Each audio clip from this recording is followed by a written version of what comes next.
Tukiingia michezoni ni kwamba timu ya taifa ya soka ya kinadada wasiozidi umri wa miaka 17 Junior Starlets watamenyana na Uganda katika uwanja wa Nyayo wikendi ijayo katika mkondo wa pili wa michuano ya kufuzu kombe la dunia la kinadada.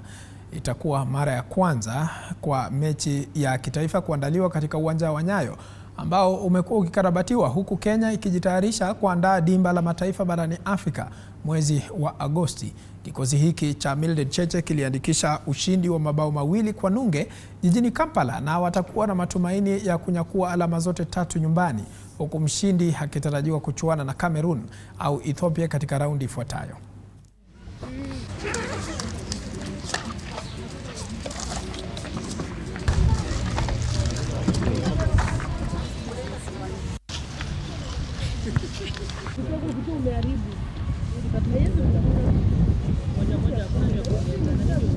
Sijakuletea kiatu.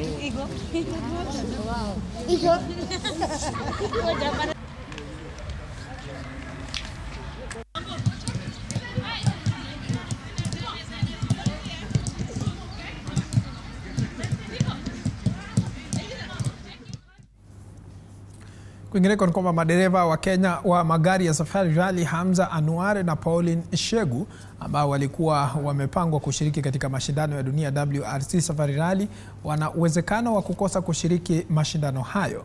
Yanajiri baada ya madereva hao wawili kukosa wadhamini wa kugharamia kushiriki kwao katika mashindano hayo.